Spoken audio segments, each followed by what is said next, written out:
Hey Ryan, welcome back.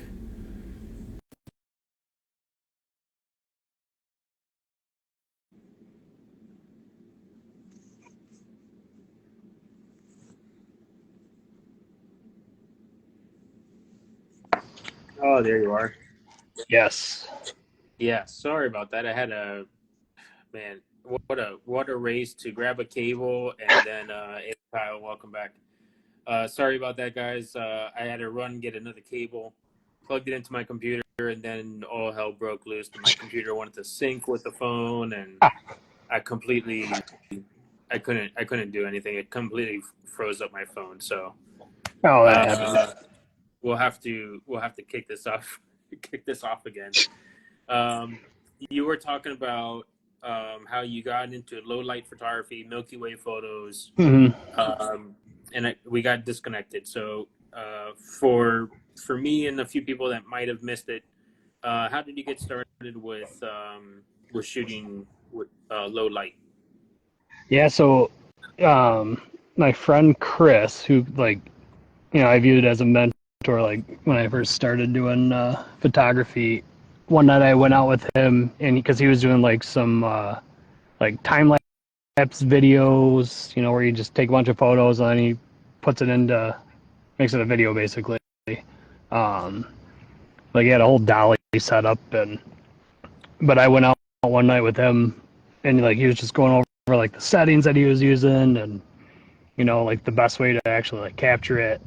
And so I'm like, oh, I'm gonna try to do this. And like the first few times I did it, it was awful. Didn't turn out well. I'm like, well, I've got to keep trying. And then I'm like, well, maybe I need a different lens. And that's like when I went out and I first bought like my, because I think I was just using like a kit lens. Um, and so I went out and bought the 16 to 35 f2.8, uh, which was on my it was on a crop sensor, so it was more like a 27 to 40 something, I guess. But um, when I started using that, and things got better, kind of learned more settings and how to set those up. I still haven't quite figured out image stacking and um, all those fun things, but I watched a couple videos today that maybe I'll try doing tonight because it's supposed to be perfect out tonight. It's supposed to be super clear. It's going to be a new moon. So if I'm lucky, which the haze over there isn't leading me to think that if the northern lights are out, that we'd be able to see them, but you never know. Yeah, I've done some image stacking and star trails, and I have this I guess software on the computer. I haven't really used it in a few years, but it's still here. It's called Star Stacks, Okay. experimental image stacking software. And then sometimes, well, most of the time, I saw that you had posted some these composite images with multiple aircraft. Mm-hmm. Um, I've done that in Photoshop. Hey, welcome everyone. Sorry we got disconnected. Um, and you had posted this probably it was helicopters coming in, and I think you said it was like over something 1 gigabytes of Yes, 1.4 gigs. 1.4 gigs. That is I'm trying to see. I have F-15s coming out of Homestead, and I did a panoramic, not a panoramic, but a multi-stacked image. Mm-hmm. And now I'm curious, it was that a 1.4 gig JPEG, Well, or like no. So that was a DNG. I think okay, the JPEG ended up being like 115 megabytes, so manageable. Um, but it cracked me up because like I like would zoom in and you could count the grass. mm, Um, Now, of course, like I threw that on Facebook and everyone's like, It looks like a potato. I'm like, oh well, probably. So then I went and like threw it up in Google Drive, and someone's like, yeah, it's gonna take 45 minutes to download this. I'm like, well, Wow. maybe I was a little excessive with that, but the lighting right now is pretty incredible. I'm gonna see if I can't figure out uh, how to get a decent. Oh yeah, you're getting that golden hour. Like, I mean, like we've got a pretty damn good looking airport, if I do say so myself. Like all this over here, like that just opened not this past June, but June of 23 is when they completed that. Um, that tower's from the 60s, Yeah. and it definitely looks like it. Yeah, it looks Um, like the tower that was in Airplane. yeah. And then over there they're building like a brand new parking garage for rental cars. And then they're going to be expanding that concourse, and that's going to have the international arrivals. Um, that's the fire department right there. Cool. And then over here, Marv, you get out here. You got to get out here. Over there, you got Otter Aviation, which is a like a charter company. They just finished their facility over there, and I haven't gotten in there yet, but soon. Then right over there, you got Avflight. Then that building over there is going to be the new fire department that they're building, Hmm. and then right next to that, they're going to be building a brand new tower. It's going to Oh, be, I think, 150, 200 feet taller than the current one. wow.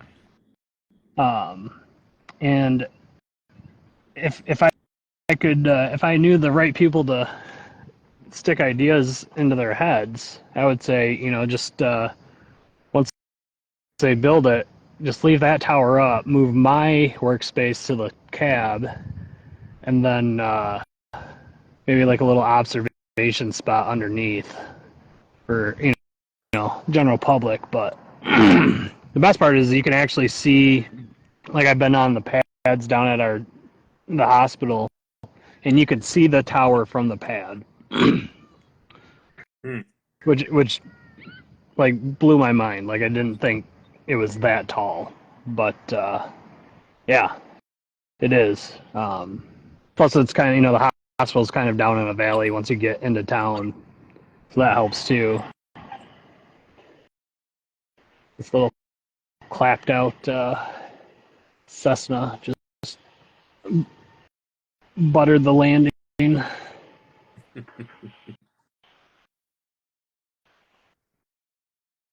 You have any let me see, Evan. I think you've joined already. You had asked a question earlier on the first video, the first live we had. He was looking for some tips on photographing, and I can't remember if he's still here. Can you ask that question again, Evan? I don't Oh think he's watching it. shoot, no, shoot. What was that question? Because I remember seeing it. Oh shoot. Oh, Let me see if I can EJW.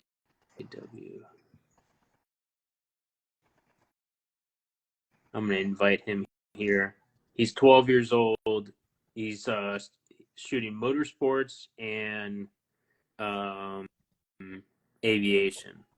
And he was and looking for some motorsports is something tips. I've wanted to shoot. There's some really talented photographers around here that There he there is, he Evan. is. Hey, Yeah. you had a question on the first video. I wanted to invite you so you could ask it live. Oh, What was the perfect. question you had? Like, how do you get better at like at color mixing photos. Oh, that's right, color grading. I always hate spending that much time doing that, and it always turns out horrible. Yes. So the first thing I always do is I'll always shoot auto white balance. Because I don't know the first thing about color grading. But what I'll usually do is I'll shoot in like auto white balance, and then once I like import it, I'll play with the white balance again, like in Lightroom. So that's usually what I use to edit is Lightroom. Like you have it says as shot, auto, daylight. Right. So usually, like I'll import it as at shot or as shot. But then a lot of times, even though because I shoot auto white balance and I don't really play with it too much, if you go in Lightroom and start kind of adjusting the temperature, I think is what it's listed as, you'll find a lot more dynamic control with it. And then from there, underneath the color, so like under like saturation and stuff, there's point grading, I believe, where you can actually click on, like you can select the color area. Yeah. So I've been I just kind of discovered that like probably within the last month or two. And that's one of the nice things about Lightroom is that it's kind of simple, but it's also not at the same time. Yeah. Yeah, I also shoot auto white balance, and depending on what the time of the day is, if I have some grays, welcome Jake. If I have some grays in the photo, if it's like a panning shot along like a runway or something, I'll use the dropper tool on the white balance, and I'll drop it on a gray, or I'll drop it on like a highlighted portion of the aircraft itself, and then hopefully it corrects the white balance a little bit. Yeah, because I'm grading with car photography because that's what I mostly do. But now that I'm getting into planes more, I feel like it's harder because planes are just like gray normally, like the Mm-hmm. like on that like a big pure gray. So I'm like, if it's that many, that's gonna be confusing probably. Mm-hmm. No, yeah, planes are, and it really depends on like what's flying in your area. So like Southwest has a lot of really incredible, like special liveries. So like Freedom One, it's a giant American flag basically, and so like if you've got like at your airport, like Southwest or they always have really impressive paint jobs.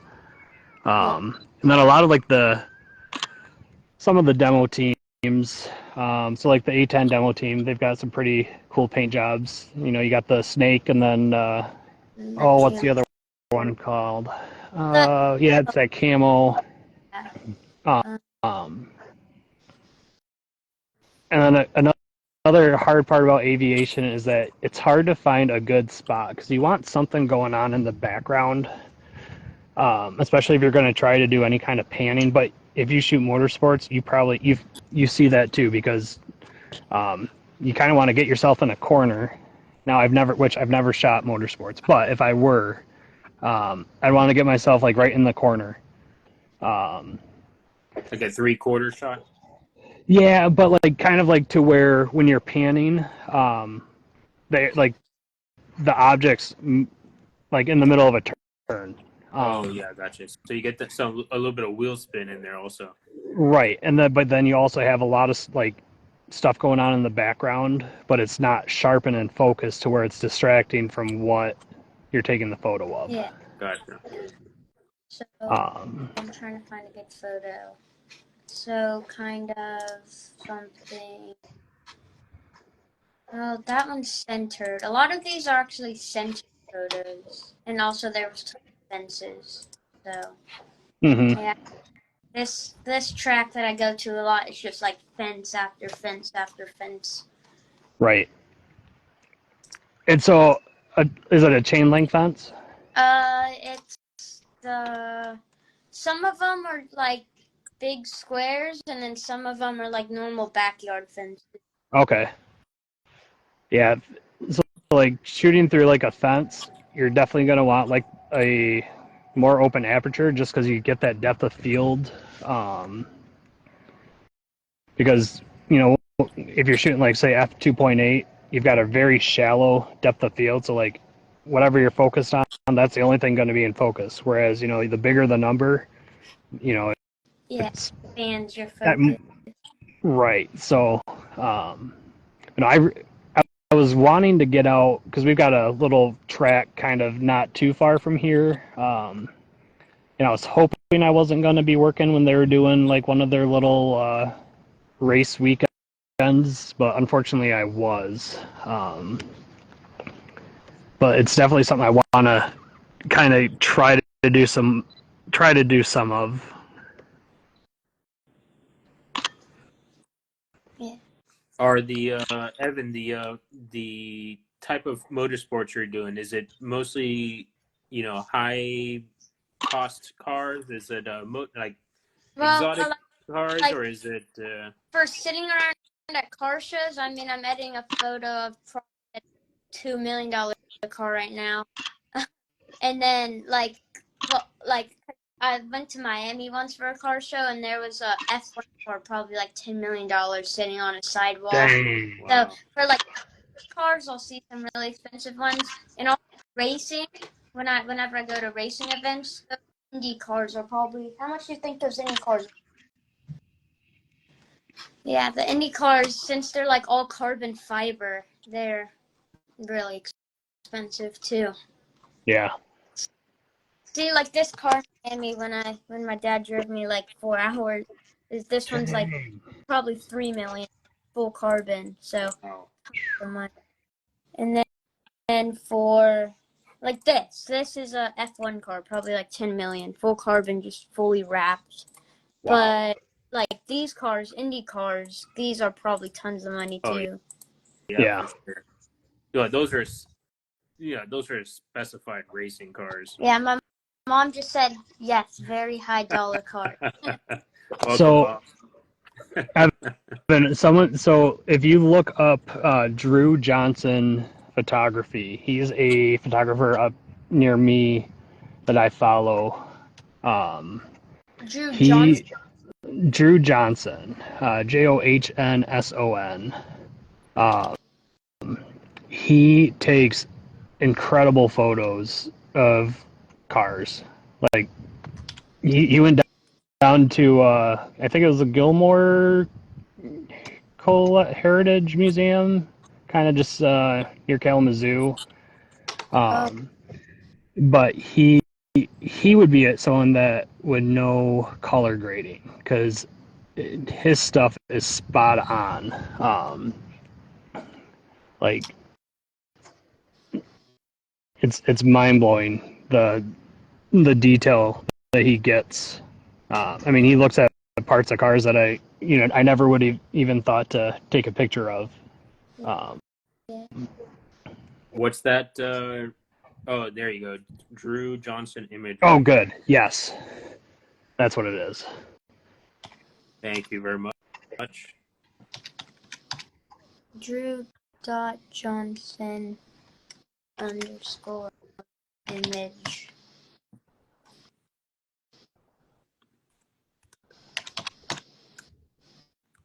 Oh yeah, his photos are crazy. Yeah. Oh man, look at that car. That's like a geometric shape. Right. That's so Yeah. No, wild. he's got some. Oh man, look at the sunset. Dang.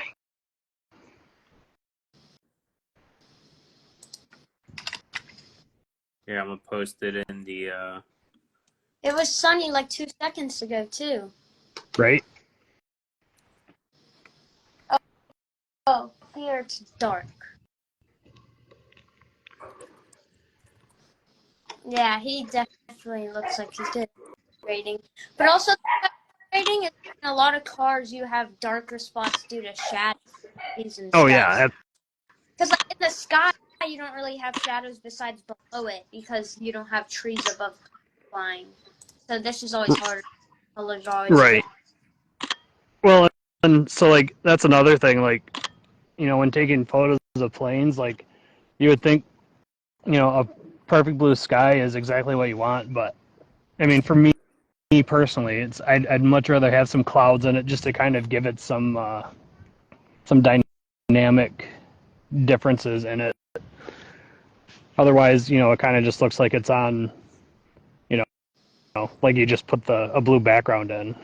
Like Marvin, he was on what, like 2 episodes ago, I think. He does an awesome job with like even if it is a perfectly blue sky, like just kind of doing it. I don't know if he does a gradient on it or if it's just that well exposed, but no, like you want something in the background. You now like maybe an air to air stuff would be different, but yeah, there's FedEx. Speaking of air-to-air stuff, how do people like get those photos? Did they go up in other planes and do it? Mm-hmm. Or? Yep. That's crazy. Yeah, elevated eye is another account that does motorsports, and I'm gonna post a few others in the chat. Well, not in the chat, but in the channel, for you to kind of look at and take get some inspiration from. Okay. One of them is Alfonso. He's motorsports and aviation photographer here in Miami, and his account is AM Photography, so you can check that out. I have another question. My lens that I'm probably gonna save up for 100 to 500. Is that a little too much, or? Because I feel like if they go far away, I'll need that extra 500. Because I know a lot of people who do 100 to 400. Yes. But What's the aperture on it? oh, I do not know. I'm just saving up. I haven't got it yet. Right. So like when you look at it, like is it 100 to 500, and then what does it say after the F? It's My made guess by is one. now. Might be a 5.6 or something. yeah. 4. Well, especially like, or it might be like one of those variable aperture ones where like my Sigma is like a 5.6 to 6.3. It's f 4.5 through 7. It's f 4.5 through 5 7.1. 7.1L. Okay. Well, the 7.1 is going to prevent you from getting good shots at night. During the day, it doesn't matter much because it's pretty bright outside. I had a Sigma that would go up to like an f7, and it would slow down kind of the shutters on it. So, But I thought not really the shutters, but I'm trying to figure out what's the best word for that. I thought you could change the aperture through like your camera. Like You can. Yeah. Well, and what camera are you using? right now, or what I'm saving up for with the lens, because I'm saving up for a camera and lens. Oh, okay. Yeah, because so what's nice is if you get a crop sensor, so it'd be like APS-C on like the camera like specifications. That's going to increase the zoom of the lens basically, because what it is like, so the 100 to 500 is the focal length on like a full frame sensor. With a crop sensor, you're looking at like the sensor is like 0.7 times the size of a full frame sensor. Yeah. And so you're gonna, if you take the 100 to 500, you'd be looking at like a focal length of like, I guess 170 to So 6 something. Yeah, he's looking at the Canon R7. I Oh believe yes, it's a crop sensor 1.4x. So the 500 millimeter would be a 700 millimeter. 140. Okay, so it'd be like a 140 to 700 then. Yeah. So I would almost. Oh man, that's such a good camera too. Like the shots that I've seen on that, like This crop is sensors get a bunch of. Oh, what are we this is shooting with now? what I have right now, a T5, Rebel T5. So Nice. that would be a really big upgrade. This is So it's 75 to 300. It says 1.5 meters slash 4.9 feet, and then one like the two dots and a time and a clock. 4 through 5.6. okay. Mm-hmm. Yeah. So yeah, so Rob. you're already shooting on a crop sensor, so that's good. Yeah. So it's going to be. I'd almost consider like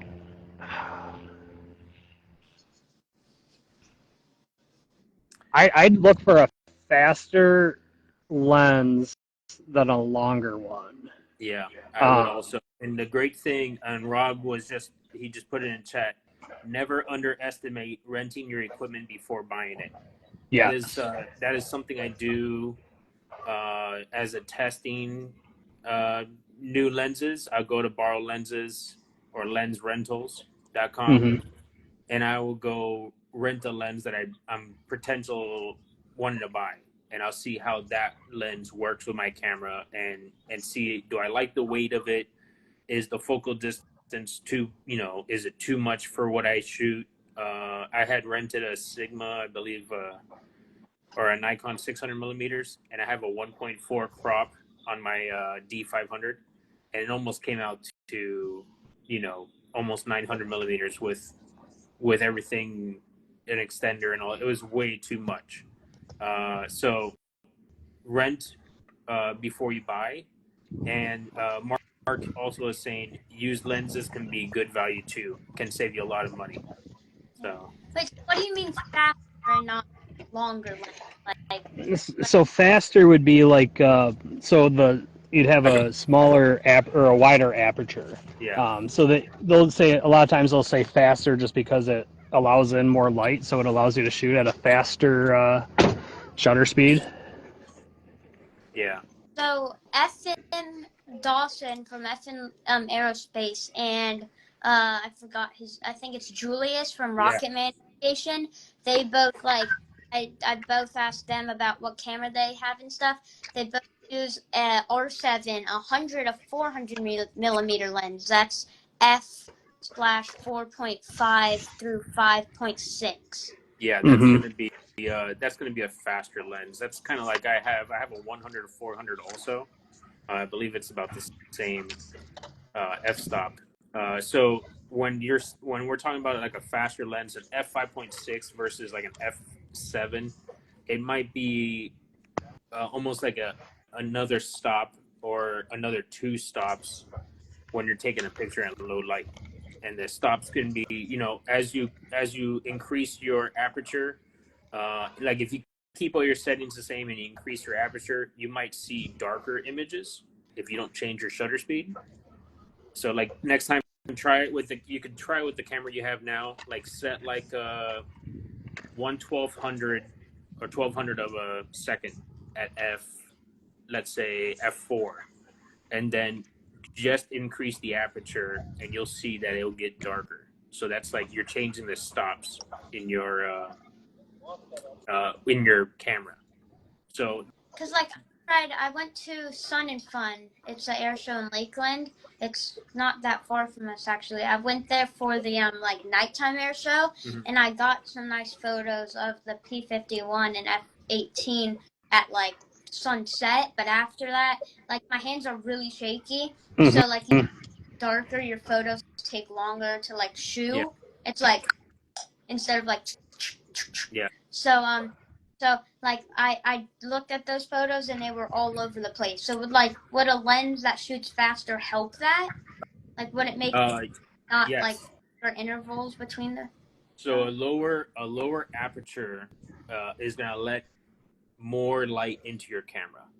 So if you're shooting, let's say, when you look at an aperture, I wish I had a lens in front of me, or maybe Ryan, you have a lens, you could change it and show the camera. Oh, Um, absolutely. Yeah.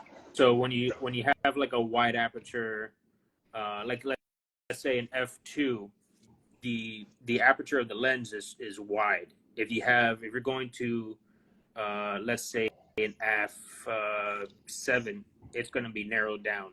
That's the opening of your Oh, so lens. So that like your pupils when it gets dark or bright, Ex- like you know how exactly, and close. exactly like your pupils. yes. Yes. So So, right now, so I'm at f2.8, and you'll see as I bring it up, which if I zoom in, so oh, of course it, you can kind of see. Oh, Yeah. focus. So it's sharp there, but then like let's see if I can find something in the foreground. So like the runway sign right there isn't sharp, but if I bring up, yeah, it also works. It works in two different ways. It increases your light, but it reduces your depth of field. right. So So the lower the lower the f-stop will increase the amount of light that you get into the camera, but you'll see less Oh yeah. um, yeah, so now like focused. that's in focus, that's in focus, that's all in focus too. So if you want to, let's say you want to capture a car up close, you would use a low aperture if it's like low light, let's say, and you want to blur out the background, right? So you'll use a low aperture. But if you want to capture a car that's further away down the track, you would use a higher aperture, so you could get more of the distance, more focal distance. Focal. Am I saying this right? Um, So say it again. so a lower f-stop, you have a narrow depth of field. Yes. Higher f-stop, you have a wider depth of field. Right. So if you're looking down like a straightaway, like you're at one end of the straightaway and you're looking down it, if you have an f2.8 and you're focusing right in the middle of the straightaway, you're going to have like say one car length that's going to be perfectly in focus. The rest of it's going to be out of focus. Yeah. Whereas if you bump it up to like an f8 or an f11, you're going to have like 15, 20, 30 car lengths worth that are going to be like sharp and in focus. Mm. Now, if Yeah. you get too high of an f-stop, you can run into where everything's in focus but nothing is sharp. Yeah.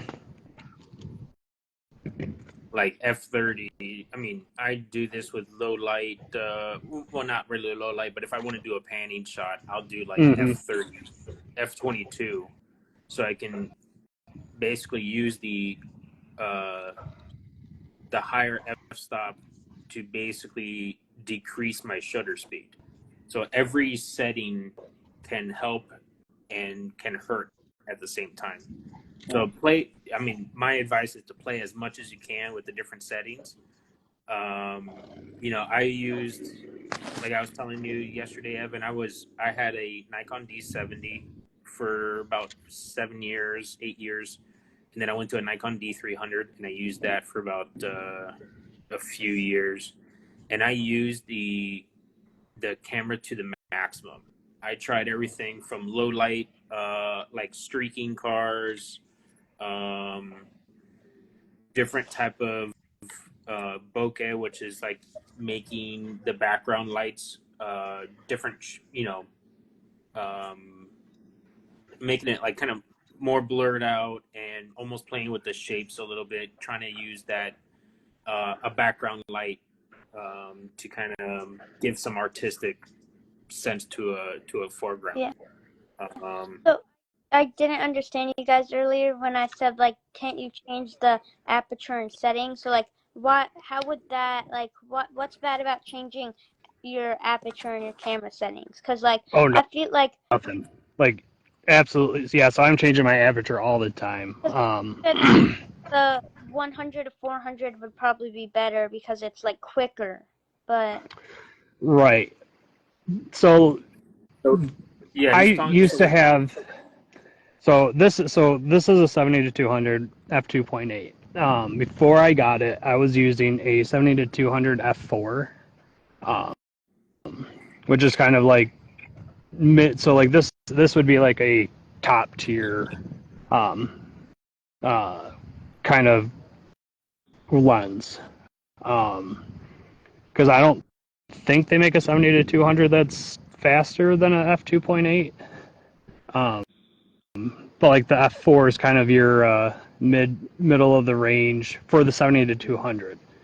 Um, so I would look at, and don't limit yourself to buying something new, because there are a lot of used lenses out there. Because I bought this lens used, and it's been nothing but fantastic. Um, Especially the problem with the like the EOS R, which is what I'm shooting on, and a bunch of the mirrorless stuff, is like they did a whole new lens mount. So, which really limited, like you can't get a Sigma on the RF mount. I don't know why I And never so it, got paid. and yeah, like check. So I definitely highly recommend the R7. Like, I think honestly, if I went back a couple of years, I probably would have gone with the R7 instead of the EOS R, just because it's a newer sensor. I mean, it's got a lot of really good things going for it. But then also get yourself the EF to RF converter, um, because that way it opens you up to the entire used market. And as you know, professional photographers are going from the DSLRs and the EF mounts. They're selling their equipment cheap, and like the camera body is important, but the lens, like the glass that you put on it, is so much more important too. Um, yeah, because, like, the lens is the main driver for a camera. mhm, Like, take photos with exactly. your camera. Right. Right. Yeah. So don't be afraid to find something used, because there are a lot of really good things out there. And Mark just said, Yeah. use like B&H or KEH Adorama, because they actually grade the stuff. And like I'm trying to remember what I bought from them. I think I know I got a couple lenses from them. The 70 to 200 I got from a friend who was switching from Canon to Sony, and he got it at a absolute steal. And then he let me basically steal it from him. But I mean, Yeah, definitely going through a reputable reseller is best. I've, I've gone. I mean, that's probably not the best thing to do, and I don't recommend doing it at your age. But when I started photography, I went to pawn shops and I looked at uh, camera gear. When I was in college. So, um, yeah, I would recommend probably going to B&H. I've used them over the years many times, and I've also used Autorama, so I would recommend them I over. did tons of research, and I figured out Walmart is cheaper than most of the camera places. Like, I did camera.com. I did this place in, like, 2 hours away from me, which was a little cheaper. But I figured I did B&H. I figured out their cameras. mm-hmm. Camera I wanted was really expensive compared to Walmart. So I'll look at used cameras, but I feel like with Walmart being that cheap, it might just be better to get the new camera. Because it's like, Right. I saw it compared to some of the used ones. And I was like a used one could have the tiniest little speckles of dirt. And on a camera that can Mm-hmm. zoom that much, that can be a big impact. It can, but you can also do a lot to remove. Like, the amount of dust that I get in my photos, like that I end up having to remove in like Lightroom, and you can get a lot of that cleaned up post, like once you're importing it and doing your edits, and but yeah, I would definitely say new camera body for sure, but I wouldn't go all in on a new lens, because you could probably, for the price of like a brand new good lens, you might be able to find three used ones that are still in good condition for the Yeah. same price. Because And like that my opens up your opportunities for like just doing something different, like artistically. yeah. Because like you don't want to lock yourself into a focal length and then always be in that spot, where it's kind of hemming you into, you can only shoot from like this part of the track, or this part of the airport. But and another good thing is, you're young. A new camera for you is going to last you Yeah. a long Yeah. Long time. time. Yeah, and then So when you get older, that technology is gonna have like laser guided uh, infrared scope onto your tracking. So you yeah. have night vision on there. That's Do you what remember? that's one of the main reasons I'm wanting a new camera, is because the camera I use right now is 2014, and like how Apple, every new phone they have, the camera quality is better. That's exactly Yeah. how real cameras are too. So Right. 2014 is like stuff has gotten a lot more advanced since then. Oh yeah. Oh, And absolutely. my camera, since it's like 2014, they didn't have image stabilizing yet for like the cameras and stuff. Since my hands are so shaky, I have to shoot in sport mode. So that's why if you looked at my profile, I have photos of all my prop planes are still props, because my hands are too shaky to shoot in like TV or AV Oh, or all of them. yeah. Gotcha. So my Well, I looked at the camera and stuff that has image stabilizing on it, so that'll be a big help for me. for sure. Yeah, and Yeah, the image using stabilizers. image stabilizer is definitely great. Using a monopod, depending on where you're photographing from at the airport, is also pretty good to help you with image stabilization. I'm not sure. It's not very good at an air show because most of the jets are flying up over you. But at the same time, at an air show, the jets are a lot faster than slower commercial airliners or general aviation. Well, we've gone over our time a little bit. Evan, thanks for being our special For guest today. It sure. wasn't Yeah, really this was planned, awesome. but it was nice to have you on. Thank you. Yeah, Hopefully, absolutely. And then we answered. Kyle Hopefully, Winter we for answered some. sure for spotting. Yes, I'd have to agree. Winter for sure. Less mosquitoes. Less Yeah. less mosquitoes, and you actually get some nice still air, and you don't have the heat shimmer that when you're trying to shoot across multiple ramps, Yeah. and you can actually get some nice truly crisp photos. We had a P8 doing some touch and goes earlier today, and I went out to take some photos, and I was like shooting at like 1/4000th, still Too much heat. nothing clear at. It's It's like yeah. yeah. All right. Well, thanks. So hopefully we answer some of your questions there, Yeah. Evan. Keep on going out there. Keep on getting some good fit photos, and stay tuned for some new guests coming up next month. I got a round table in December with some guests that we've had on before. That's going to be a nice episode to watch, and yeah, keep on shooting. Okay. Absolutely. All right. See you guys here. See, All right. yeah, looking forward to See ya. seeing what you shoot. Bye. All See right. ya. Bye. See ya, Ryan. Thanks for joining us. Absolutely, this is great. All right. Have a good night. You too. Bye bye.